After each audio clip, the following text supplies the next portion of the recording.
So this morning we are blessed to have 1, 2, 3, 4 of our Lutheran Campus Ministry students with us and Pastor Sarah.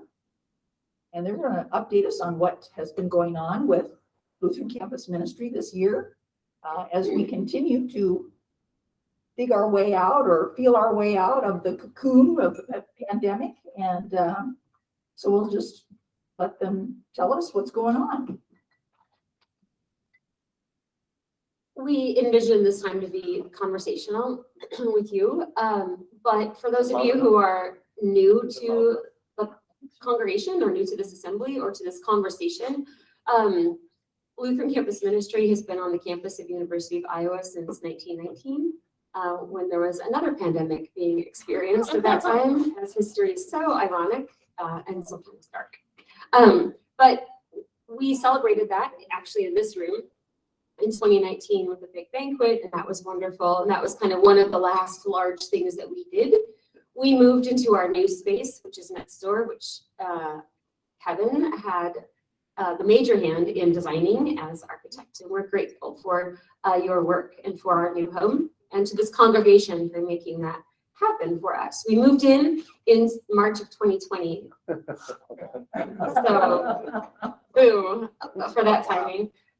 Which meant that the place sat empty for a semester, well, the remainder of that spring semester, all of fall semester, and then it was kind of hit and miss in the spring semester of 2021, which was awful because the space was glorious and beautiful, but empty and sterile. So no little stains on the carpet, little stains, Kevin, no fingerprints on the, none of the things that are signs of life and vitality. So slowly over time, signs of vitality are appearing in our space, and that's a good thing. Like the fridge was empty, the dishwasher was unused, all of those things. And then now there are signs everywhere and little Post-its, and lockers are filled with things. And this is what we want, of course. So these students that are here today, 3 of them are freshmen, and Amelia is a junior. So they have varying experiences of Lutheran Campus Ministry, and I'm kind of hoping, because we don't have a ton of time, rather than to speak, to just field questions. You get to hear from me often. That's not a joke, really. You don't get to hear from the students so often. So my idea is to pass the mic over to them and ask them questions about how things are going for them academically or in campus ministry, what their hopes are, what their dreams are, that kind of thing. And they might have questions for you too, this being a two-way dialogue. So before I pass the microphone to them, do you have any questions for me that you might like to start with? Roma? How are the meals going for the young? Yeah, Want to thank repeat you. the question for those who are online, please? What? Repeat the question for those. Roma asked, how are the meals going? So for those of you who are a little unfamiliar with what we do every Thursday night, since I came to LCM and Gloria Dei in 2014, and it was handed on to me a long time ago that we eat and have worship on Thursday night. And whenever I tried to change that, I was told we eat and worship on Thursday night. So we still eat and worship on Thursday night. And Rox is here. Rox, where are you? There you are.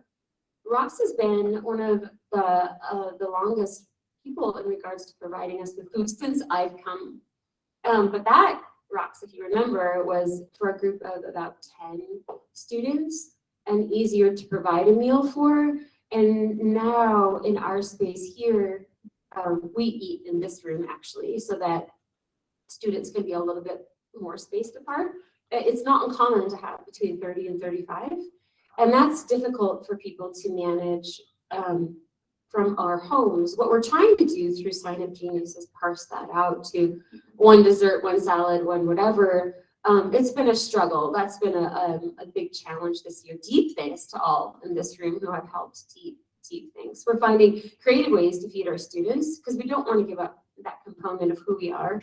We do have students who depend on that food and also the leftovers that it provides. So we've had students who are actually from out of town, out of state, whose parents have signed up on Sign Up Geniuses and have tapped into Seminary's, Mosley's, Wedge Pizza, Big Grove. some other places that have then just arranged a catered meal or a delivered meal. We've not ever done that before. And so the pandemic and then the challenges of our numbers have kind of pushed us into that, which is a really great thing. It's helping us keep our students fed, and it's helping students' parents who are out of town, who traditionally in the past have had no hand in feeding them, feeling like they're really being supported, and it's been fantastic. So that's a great question, Roma. Thank you. Well, I found out early that they don't like chocolate. It's Jello. But the list of things that are not liked is much, much shorter than the things that they do like. So You've had meat, man? yes, and then over to Greg. Oh, no, go ahead. Great. I was gonna ask the freshmen what brought them to campus ministry and what's keeping them there. So the question was for all of us freshmen, there's three of us up here, what brought us to Lutheran Campus Ministry at Gloria Dei and what's keeping us here? So I'm a freshman, my name is Brandon. And so I knew coming to the University of Iowa that I wanted to find a home church in Iowa City. I'm originally from Minnesota, up in the cities. And so my faith and just the family aspect of church is very important to me. And so this was actually the first church in Lutheran ministry group that I found on campus. And I think that really goes to show how much I like it here, that I never tried anywhere else. The people are great. The activities we do are super fun. The food is always fantastic. I mean, there's a lot to love here. Okay, I'm Lauren. I'm also a freshman. And I am from Wisconsin. I went to a Lutheran church forever. And so I came here, and Ellie and I needed to go to church on Sunday. And so we're like, guess we'll go to a Lutheran church. And we ended up here, and we came to the basement, and we met everyone. It was just lovely. So here I am. And I stayed because I really like the community. I think everyone has just been very supportive. It's homey. I get to come sit here on like a Wednesday afternoon and do my homework, and I just feel at home. Yeah, so my name is Ellie. I'm originally from Des Moines, and yeah, I mean, I came with Lauren, so we have the same story. But we were very much possibly aggressively welcomed, and it was a good thing.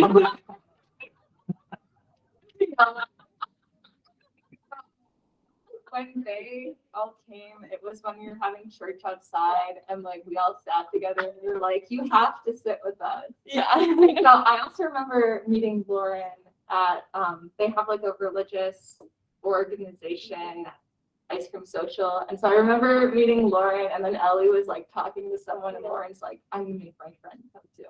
So that's like my first memory of you guys coming as well. You have to do that. I want to say something about you. Okay. So during the Iowa weekend, I remember you two, Ellie and Lauren, sitting on the couch as we kind of went around the room and introduced students and talked about facilities. You have lockers here, you have showers here, you have a kitchen that you can use, and a fridge, and a KitchenAid mixer. And Ellie goes, "We are a bougie campus."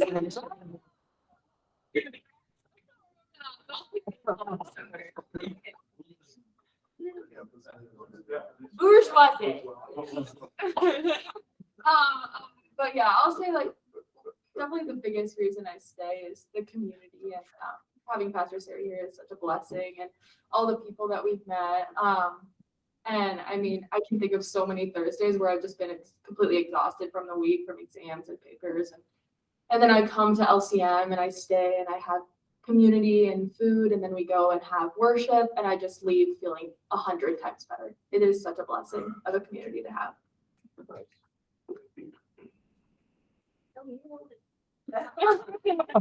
A question. What?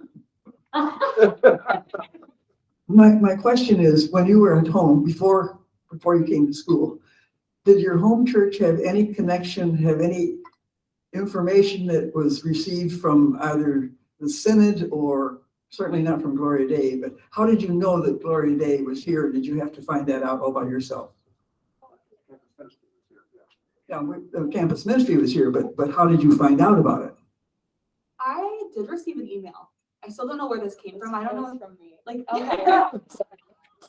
So I was like flagged by the ELCA and it was like, we know that you were involved. Yeah, that came. You should say why, how that happens. So the university gets a list of students whose like religious affiliation is on, I think it's from like the ACT or SAT. Yeah, so just really quick, when you take a standardized test, you can mark whether you're affiliated with a denomination. So students who do that are fed into a database that comes to admissions here at Iowa. And we enjoy a wonderful luxury with admissions and that they funnel that then to the Iowa Religious Advisors Association. We just changed our name so that we get those students and their emails. And then we parse those out between Orthodox, the Catholic, Methodist, all of the things. And so then that group of students that have checked IME-ELCA goes to the student administrative assistant, and then he or she then emails them. I think we get 2, don't we? Mass email, that's different. She gets to email them to say, we're here and you're welcome. Like that's, and if they don't want to receive it, then they say they don't want to, but. We also get 2 mass emails to the university that go to everyone. So we send one at the beginning of the year and then one at the beginning of the second semester. And that actually has brought a lot of people, Yeah. which is great. It's a great resource that the university gives us. And during Iowa, like a religious work fair, and we can also get on the calendar for having an open house. So like we did that this year and that brings a lot of people. But personally, my mom was like very into me, like still going to church and stuff. But I thought I would like never join a religious organization. So I was like, I'm not that interested in this. So my mom found Gloria Dei and she's like, well, it's around the corner from your dorm because I lived in Dom. So she's like, you have to go. And then all the church ladies maybe like sign up on my email. Every week they'd ask me if I went to LCM and I was like, no. So they're like, you have to go. So eventually I went. God bless the church ladies. You know who that is. Here. It was, yeah. You guys you've had some events where parents have actually attended remotely. And number one, the technology has made that possible, but has that been a good experience or something you'll continue, or was that just a COVID thing?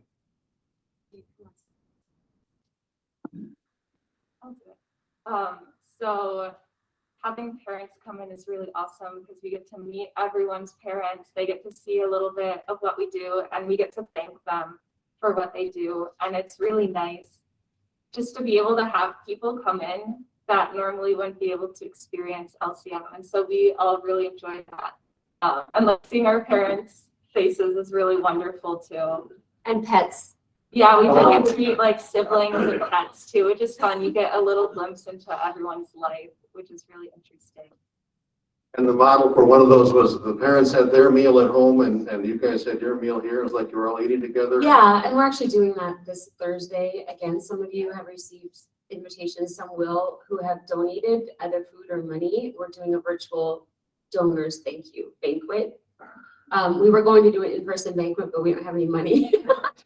So we're going to do that so people can be in their own homes eating their own food, and we'll be here eating ours and having an opportunity to put faces and names together, which we don't often get to do, and also to face-to-face say thank you. Our board is invited to join that as well, and I should say Dan Collider has been on our board. He has gone off this year, and we have deep gratitude for him. Julie Gens, who's here, is recently added to our board. David Bensky, who's not here, is still on our board and probably will never go off. Bob Spenner served as president for eons and eons. Who am I forgetting? Rachel Morris, who's not here this morning, she's also a member of our board. She's a former LCM student. So we're grateful. And the good thing also is for students to be able to look at the faces of the people that are giving us $100 checks or $25 checks or casseroles or cookies.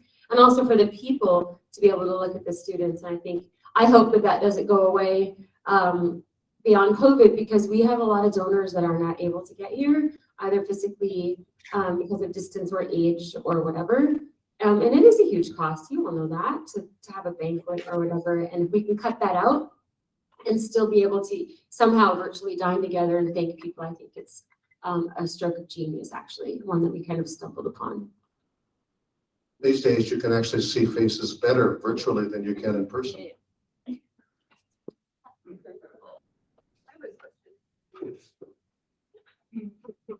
Go, Chris. Oh. You talked about what, how you use the building or your facility on Thursday. How do you use it throughout the rest of the week? Are you here sometimes or not here? Is it sit empty the rest of the time? Yeah, we have, so sometimes after church on Sundays, we'll pop downstairs for a few minutes. We have like new students, we'll show them around.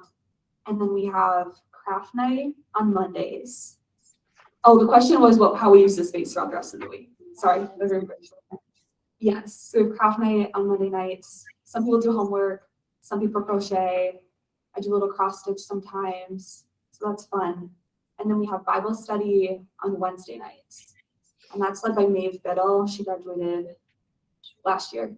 So yeah, and the students will stop in to study and eat, hang out and eat. Everything like that. Yeah, like every day. Yeah, I'm at LCM like almost every day, just like studying, or it's a good place to like, I'm a music major and I'm always in the music building. So it's a great way to get out and have a different place to study. And there's always people here. I usually see someone else here or Pastor Sarah. And that's really lovely to like see some different people during the day as well. We also, In addition to the things we've heard about, are there other things that you think you wouldn't be doing if it hadn't been for COVID? Some David? COVID keepers? can I finish answering the first question and then come back to you? Because it's an interesting question on how the space is used. This year, we've been sharing it with Campus Christian Fellowship, who is another campus ministry who had been homeless because they weren't able to afford their space downtown and it was knocked down anyway. So we then, they're renting space from campus ministry. So we actually have 2 campus ministries operating out of our space. That's kind of fun to meet them and to know those students. And this space in Gloria Dei, so Thursday upstairs is used only on Thursdays by our students. This space sometimes is used for like yoga, we've had yoga in here, or spaces that activities where they need to be more spread out. So that's just a finishing word about that. So what was your question, David?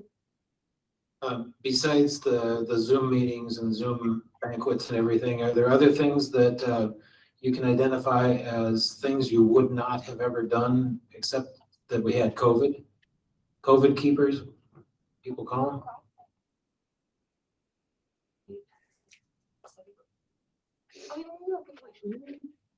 Well, craft night kind of came from COVID because it was another thing we could do to join, and people needed hobbies during COVID. So that started like when we came back in the fall, and that was just like a really nice way to get together because we were doing LCM on Zoom for most of that.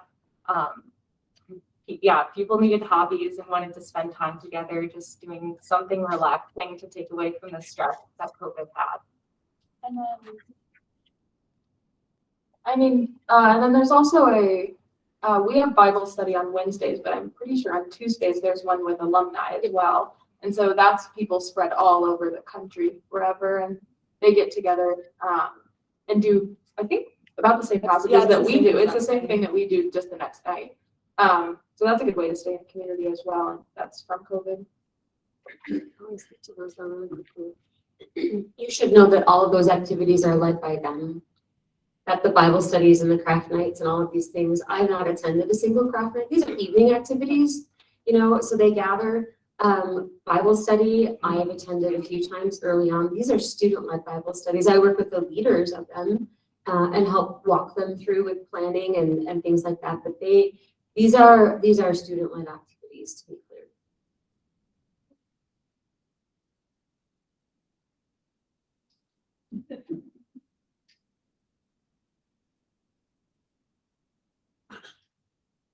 What are your goals?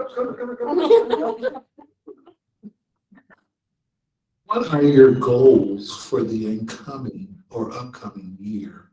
Major goals, specifically things that you have looked and assessed that need to be addressed or helpful for your group in the upcoming school year?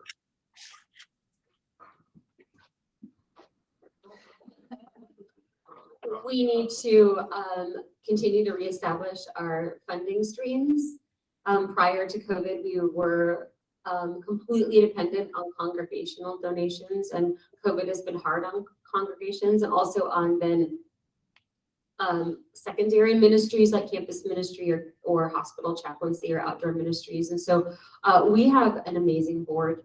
And so they're starting to look at other ways that we can be financially viable outside of relying on congregations. So that's one thing. Campus ministry is increasingly aware of needing to increase our diversity. That's an ongoing challenge for us. But I think a thing, we were just talking about this actually as we were waiting for people to gather, that in our community right now, in terms of our LGBTQIA representation at LCM, I know that we have between 6 and 8 students who are of that community, and this brings me an astonishing joy. But there are many other ways that we need to increase our diversity. We also, I think this is something you guys might not know, are continuing to cultivate our relationship with the university, which is not an easy task in terms of administration at a big university. But as a Big Ten school, we enjoy many benefits from them, such as this list of students coming to us from admissions. They don't need to do that for us. And my counterparts at other Big Ten schools don't get that. But as there's constant turnover at the university, it's kind of an ongoing challenge to stay keen in our relationship with admissions and director of student affairs and things like that. So that's kind of an ongoing challenge.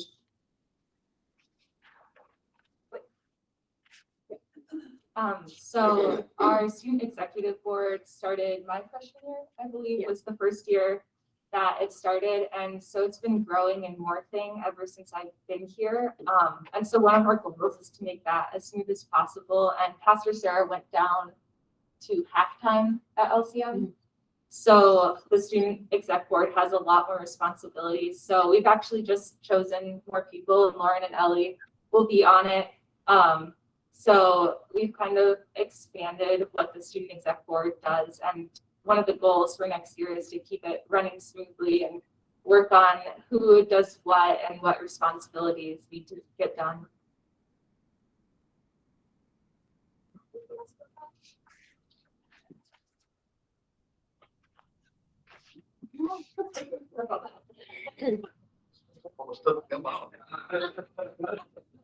I was just going to ask about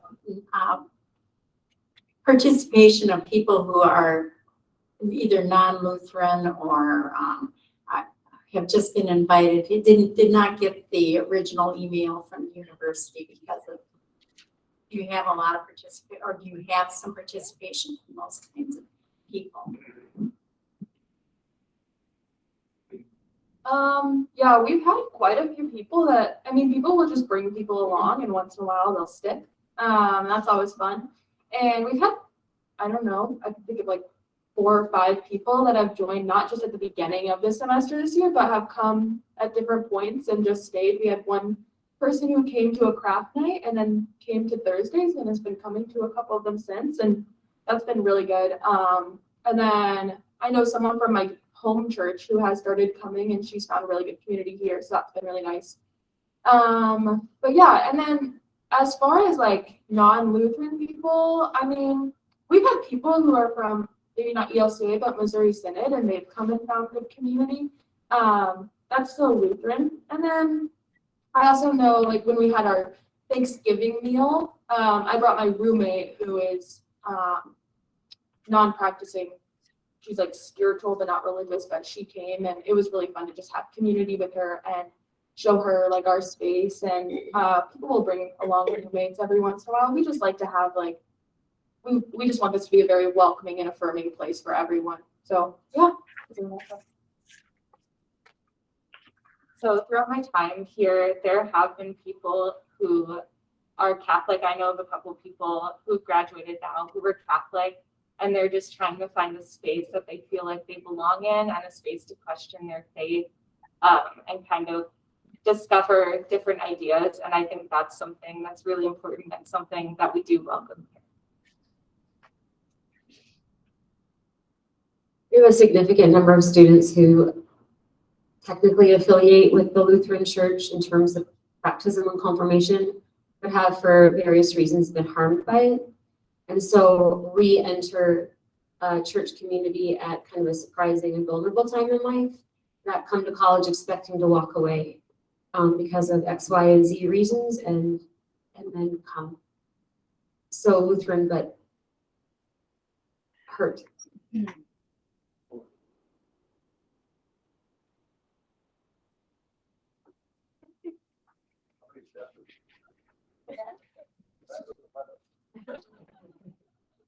I heard you, I'm worse than a kid. I went to the bathroom again.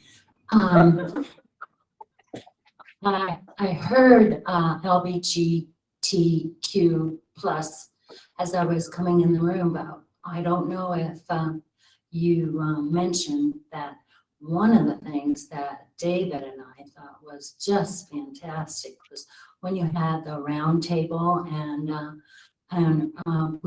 you would ask questions, and they were LGBTQ plus a mixture, and how they opened up and how they had struggled, and it was just very, very eye-opening. Thank you. So both Gloria Dei and LCM are reconciling in Christ communities, which means that we both separately belong to a roster, a nationwide roster of communities that are celebratory and loving for the LGBTQIA community. And that's an identification that we need to further in this community, because we know that we are that, but they don't, largely. And so some of you in this room who are on council know that my work with Gloria Dei has been to try and rotate leadership with me to come into Big Grove's monthly drag shows, to familiarize ourselves with that community, and for them to know that we are there in their space on their time and loving them. But our students are also constantly at work, I think, to be a place where people can express sexuality. And many of these students are coming from little towns, little rural towns, where they have not been able to express fully who they are. And if you can't express fully who you are, you're not expressing who you are, And so we take great pride in our reconciling in Christ identity, but are also continually aware that that means nothing if it's not communicated to the student or community that we're seeking to reach out to. And in that way, so LCM and Gloria Dei are kind of on the same path. I want to mention the kids zone plans. That's not necessarily LCM, but people might be interested in that on June 18. Yeah, so Gloria Dei has been reconciling in Christ since 2017, but we've not yet had a Pride or a presence at the Pride Festival, and it's overdue. And so this year on June 18th, the president of Pride, her name is Jewel, asked me if we would be interested in sponsoring a kids zone, which Pride has always been seeking to do during the Pride Festival, but not has anyone been able to or willing to or whatever. And so I said, yeah, that's a great idea. What do you have in mind? And she said, I have no idea. And so we're kind of envisioning this together with some Gloria Dei people from evangelism and the newly forming social justice committee. And also if students are around, it's sad because that's June. So many will be gone, but not all. And also just some people that I've gotten to know through the drag community that also want to work with Gloria Dei to make this kids zone happen. We have expenses covered through Mission Endowment and Thrivent. So it's not a question of money, it's a question of person power. And that's the fun part. So what that will mean on June 18th is threefold. Marching in the parade with Gloria Dei. We have a banner already and t-shirts. So that's one part. Second part is tabling with vendors. We put a table up and you hand out pins and buttons and bracelets and you talk to people. That's my favorite part. And then the third part is the kids zone with face painting and games and popcorn and stuff like that, where you get to talk to kids. And there are oodles of children brought to this event. And so you will be seeing Sign Up Genius coming out in the next few weeks to see how you might plug your time and energy into that weekend. But at Gloria Dei, having done the study, having, celebrated itself as being a community that is welcoming for LGBTQI people, well, we need to put that out there. So.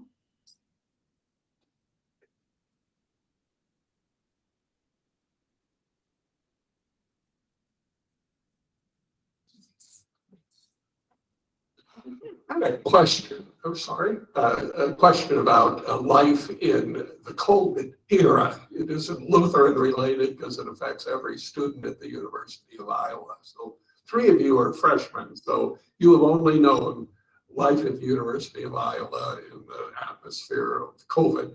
And but what do you understand? I mean, it's complicated enough coming to a major, big, huge university and finding community, which is wonderful that you have it here. But what about, have any of you been here? You have a senior? So what was it like before and how did you adapt to this new situation? Yeah, so, sorry, can you read out? Yes, sorry.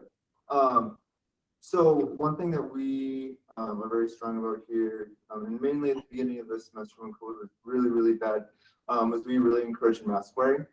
And so masks were required at the beginning of this first semester.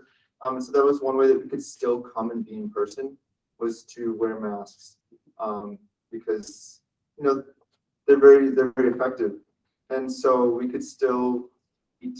We would sit a little bit farther apart, but that allowed us to still be together and have our fellowship. So yeah, I think that's one of the big ways that we've adapted. And now that COVID has settled down a little bit, masks are not required. They're still very much so encouraged, and a lot of us do wear masks when we're here. But that's something that is now up to our decision.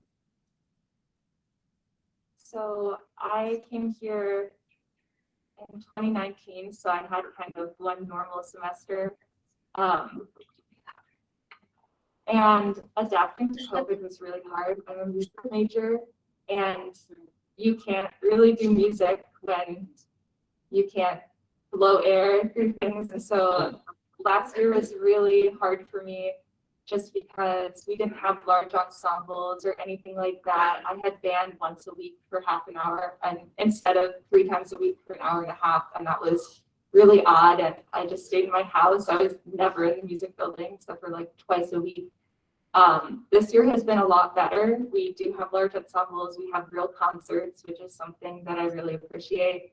But it's been really hard. I changed my major starting last semester to audio performance and art history instead of music education. And that was a big adjustment for me, from going from completely online for the most part to a completely different major. And for me, things are mostly normal this year, but for me, it was not a return to my normal from my first semester, because my life and my work was so much different. And so that was something that was really hard for me, and I'm still adapting a little bit, getting in the groove of doing a lot of academic work in art history and having a lot of music things going on again. So coming this past fall, I would say I think the experience has been pretty good COVID-wise. Most of the events we could go to, we wore masks, which is fine. I can do that. Did some online lectures. Honestly, it was kind of nice. I could pause things, and yeah, that's been good. So I think just getting to understanding that I have to wear this mask. Things are a little bit different, but ultimately we were able to have really similar experiences coming in this fall. Yeah, very similar to Lauren. I think there's almost a slight benefit to COVID and the change that it provided, in that it increased accessibility for everyone. So I feel like things are a lot more fluid with how we put things online so that everyone can see all the assignments at once and emails and Zoom and everything. And yeah, first semester was nice also because office hours were on Zoom a lot, so you didn't have to go somewhere. It was a lot easier to fit into schedules. But yeah, we've been a little bit more blessed than maybe Amelia in that. I mean, we lost our senior year and that was rough in high school, but our first year's been pretty normal and we're thankful for that. So there are a few kind of odd things COVID related. The first of which is we had a prom coming dance this fall. This was for students who missed homecoming and prom. And when we started talking about that, I thought no one would come. It was a huge success, smashing success with balloons and streamers and punch and dancing and all kinds of, it was so much fun. They went to Goodwill and got formals and that was a great thing. But you don't think about those milestones, right, that students have missed that are significant. We also got to do a retreat, like an overnight retreat at Warburg Seminary this spring, which we haven't been able to do since 2019. And that was good. That felt good to be able to get away and spend uninterrupted time with the students. So that's something that we're resuming. Another thing that's resuming that kind of hurts my heart, but is also good, is I haven't had students travel internationally for years, you know, or off-site to internships and such. And now we have students leaving in the fall to go abroad and to go to, you know, internships. And this is great, but like, I'm also a mom and I'm like, don't leave me. So it's, you know, if you think about international travel and what that means for a lot of student programs, they haven't been able to do that since 2020, and those students were brought home mid-semester. So that's a thing. We have a student next year going to Freiburg for the whole year. Who else is going to Germany? Molly, for the whole year? Half per semester. Yeah. So that's another thing to kind of reacclimate ourselves to, that students are now out and about. I don't know what band going out. To add to that, we also did have, I think it was like 4 or 5 students who all got COVID from each other. Oh, yeah. And we were actually able to Zoom them in, which was really fun. They all lived in one person's house for like a week, or like 2 weeks. So we were able to Zoom them in, and it was so funny because they were just like all there, and they called it the COVID house. And that was something, the COVID home. Yeah, it was a COVID home. And and that was something that was They really brought food to them. yeah, we would like leave food at their door. And that was just like really funny because it was something that we could do because of COVID, to Zoom them in, and we had done that last year when we were in person and some people Zoomed in. And so that was something that's been really great about COVID, is that we know what to do when people can't come, and we still can include them, because they did like miss seeing other people and miss being part of LCM. Pastor Sarah, this is a question maybe more for you. Can you fill us in on the impact that this sense of community has developed in the students that have been through your program, and how it takes them out into the rest of their lives? The things that you're aware of, friendships that continue, what path they might get on because they've been part of this program. Yeah, we just Zoomed in some alumni last week, and that was really fun to see them. We had a student out in Phoenix. We had a student, where's Andrew, Minneapolis. Camille's in Johns Hopkins. Who else joined? Neva's in Madison working for Epic.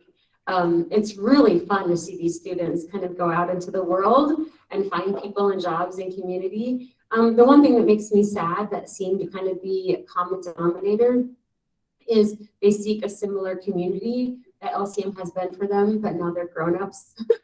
and don't affiliate then with a campus ministry or a youth group. They're 23 or whatever, but also don't feel particularly connected to traditional congregations as they would find them. So I think several students on that Zoom, and that I keep in contact with personally, find post-LCM, post-graduation, faith communities searching to be very frustrating.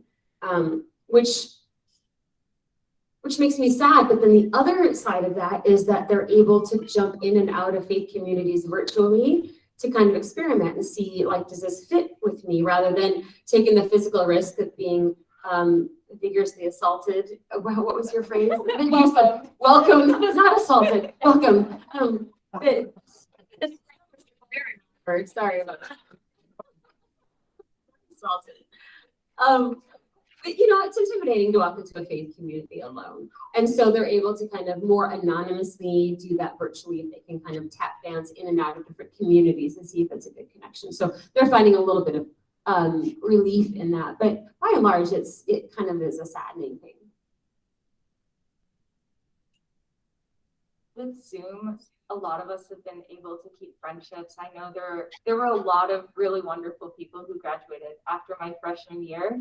And so a lot of us keep in contact through Zoom. We had like some girls' nights together through Zoom. We have a book club that's kind of dying right now because we're all too busy, but that's been really fun. And the virtual Bible study on Tuesday nights is also a really great way for those people to connect and still be part of a sort of LCM thing while not being actually an LCM and just seeing all the friends that they did make. I'm often surprised by the number of students that do keep in touch with each other after graduation. So I did in June a wedding of a student in Bakersfield, California.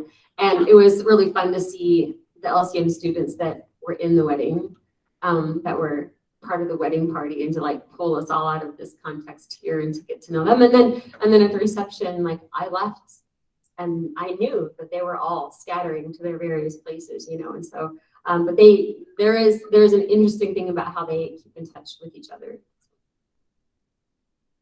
As a person who was in campus ministry a number of years ago,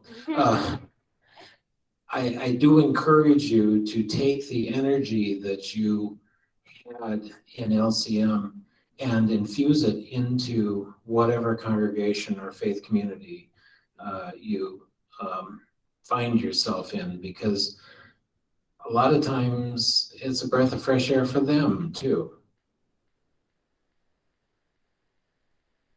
I'm gonna get Greg first.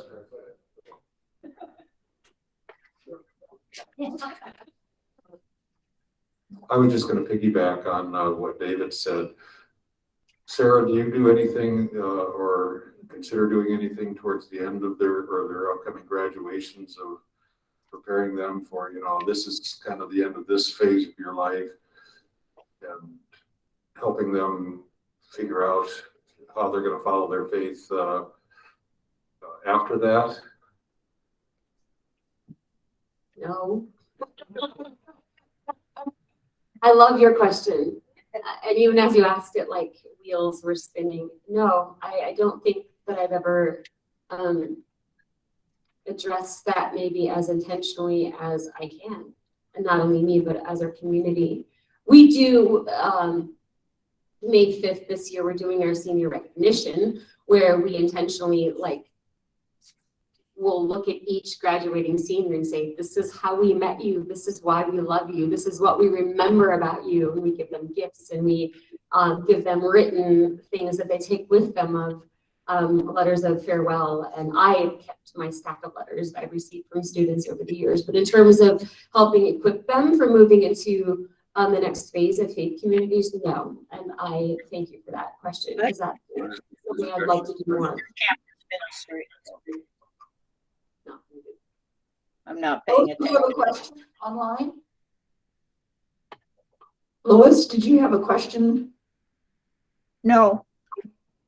Okay.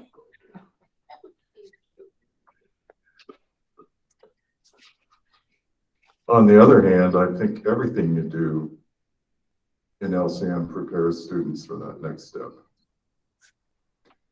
And I think, you know, that when I was in grad school, we joined congregations, but they always regarded us sort of as, well, we know you're leaving in 2 years. And I think what you've described in terms of the connections that are made here really are having to do with preparation for that. So I think everything you do prepares for the next step.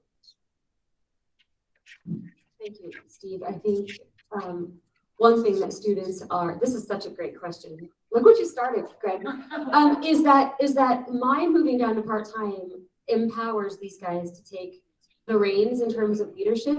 Part of that was financial, part of that was my own place in life, needing to be with my family. But we wouldn't have been able to do this move had the students not been in the position that they're in to hand reins over to them in regards to university relations, student outreach, student inreach, administration, social media, all of that stuff. So that indicates a certain like health and vitality, but also what this has taught me, Steve, to your point, is that this is their ministry and this is their vision. And I can't count how many times I've said, hey, we should do this. And they're like, that's a terrible idea. And I'm like, oh, okay. But the challenge is to like divest myself of emotion. They're not attacking me as a person, I don't think. But it's their idea of not that, Pastor Sarah, but this. And they know, like they do the things, whether it's homecoming or a particular event or whatever. And so in that right, I think they're learning confidence in themselves as leaders in the church to speak their truths and to speak their vision confidently as young men and women of faith. So that's something I hope that when our students leave, that they take with them. And we don't have many shrinking violets in LCM. So hopefully we can continue to empower them to be active people of whatever next faith community they plug into. Not to make any promises or commitments, but is there anything else you'd like from us? Anything else we could be doing or working with you? And we do the meals and some of the other things, but is there something else that's just been urging on your brains? Ellie says she wants more drinks to put in the fridge. Yeah, we did. Yeah, like we couldn't fit everything, all the like LaCroix and like juice that we had at the beginning of the semester into the fridge. So Ellie wants more.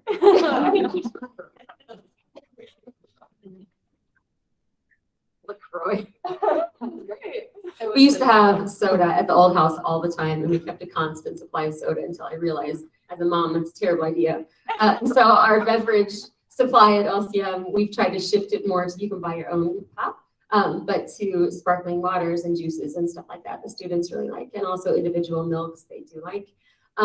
But we've missed in the last years, I have to say, when we were in the old house, it was not uncommon to have Gloria Dei people breeze in and out of the house, just to say hi or to whatever. We have missed that, not only due to that location was always unlocked and open, which presented problems of its own, but also COVID. Like we didn't have anybody in this space unless you were a university student. And so I think that they really like having you pop in.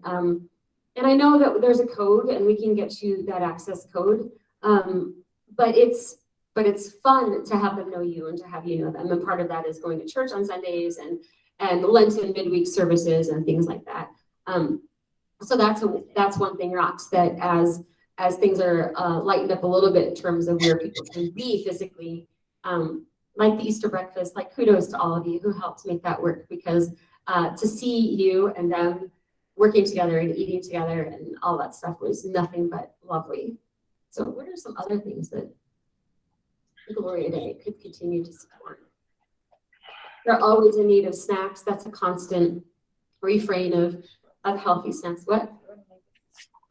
They're going to make a snack wish list at some point, maybe for next semester. And also something that we've learned from COVID, David, to your point about COVID keepers, is we've had a lot of people who say, I don't want to like lug boxes of snacks over to your place because you might not be there. I don't know the code and I don't want to stand in the rain or whatever.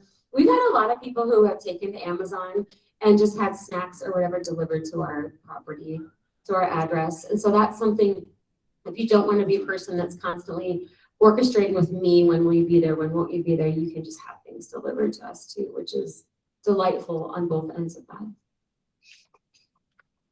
LCM constantly needs your prayer support. First and foremost, I think the psychological and mental effects of COVID on students this age have been profound. And those are starting to unfold as we've all read in our news feeds about depression and mental struggles and reacclimation to being social people. I'm older, that affected me less.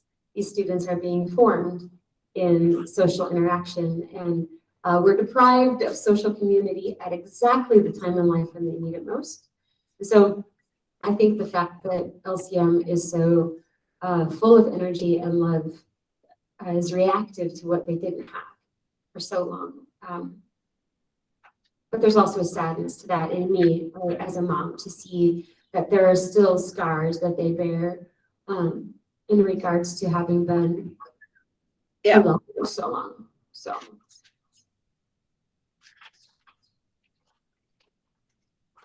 Just wanted to ask a little about your Bible study, and is that based on a curriculum for LCM, or how does that work? But I also want to make the point that you guys are a real inspiration to us in the way that you have responded to COVID, and we are also making adjustments, but they're much slower. And we're not, you're a real inspiration. So thank you. I thought they usually. What? So the Bible study, Maeve Biddle is in charge of it, and she works with Pastor Sarah to sometimes come up with things. But she also takes suggestions for us. So if we say, we want to talk about this, we want to read this Bible verse, it's not just her controlling it. And I think that's really wonderful. And she chooses things that she wants to talk about that she thinks would be interesting. Just kind of like random things, to be honest. It's whatever we think would be interesting, whatever she thinks would be interesting. So it's not really following anything, but then she comes up with really, really amazing questions for us to discuss. I really enjoy it. We've had a couple where she'll be like, we're going to talk about this tonight. And so we come and she'll like pull up a map and we'll go through and talk about things and kind of like look into it together. And we'll talk about translation and like, how did that happen? And I just really enjoy it. It's like just a conversation about how things are going and how we might interpret things. And what I really liked is there's no like narrative that we're like supposed to like come to some like assumption at the end. It's just kind of like, what do you think about this and how do you think it relates to your life? So. Yeah, it's very much like an exploration of the Bible, which I really enjoy because I've never really gotten a chance to really dig in with a group of people before. And Maeve does a lot of research before, and her mom's a pastor, so they'll talk about things and she'll go through all these different websites and she'll be like, well, I found this journal and they were talking about this and we were talking about this. And yeah, we've thought of some really interesting points. Then it also always connects to our experience in our lives, which is a great time for reflection. Yeah, I was gonna add super quick. Yeah, with those discussion questions, we dive in really deep. So we'll get into small groups. There's usually about 10, 12 of us there, and we'll get into small groups of about 3 or 4.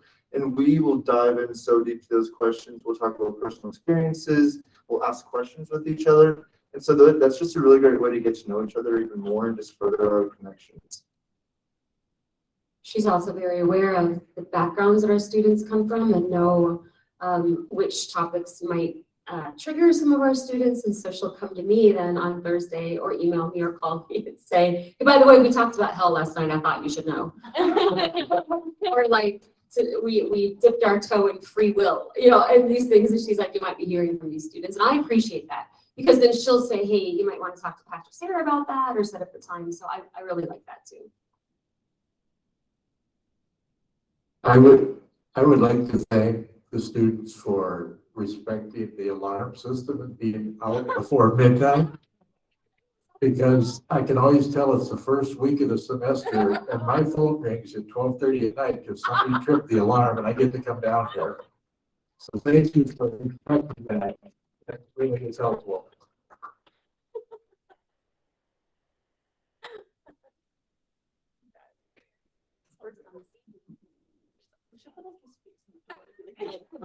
Tell her that. Lauren says we should put your face on the door and it says don't come in after midnight.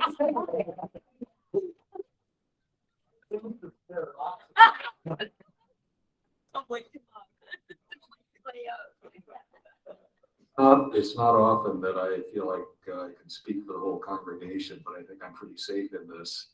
It is such a delight on Sundays to look into the congregation and see the row or two of pews that are filled by you. I want to say young people, but my gosh, you're all so mature that I'm a little, I'm happily surprised how mature you guys are as freshmen. I remember when I was. So we won't go there, but I think we all really appreciate the participation and the presence and just the joy that we get to have by seeing you guys. I think that's just wonderful, and I thank you for that. I would like to speak to that by the point of view of a student. It's really nice to have like adults in our lives because you're surrounded by college students and who do a lot of stupid things. Like these freshmen are the exceptions. I'm gonna be honest. So great.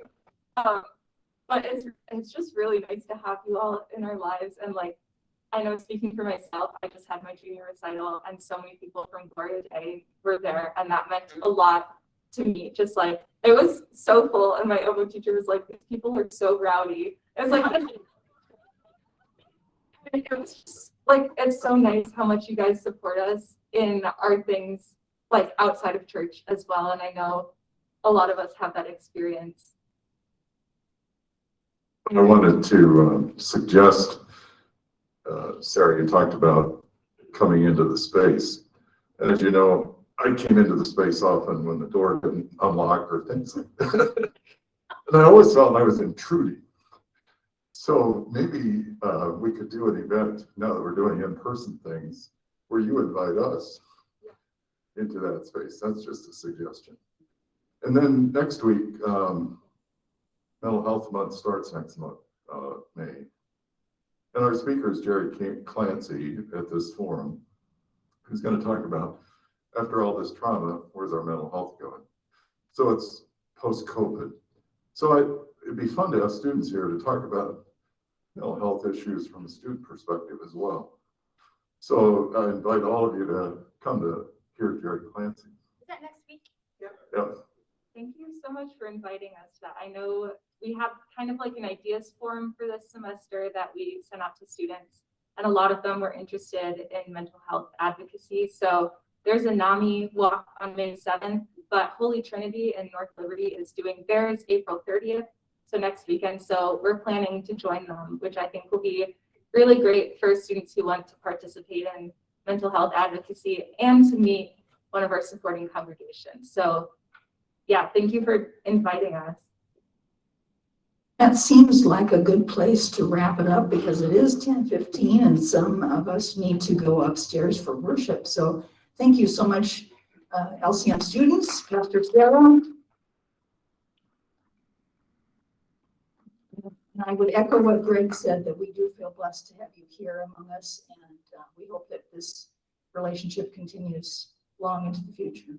Thanks so much.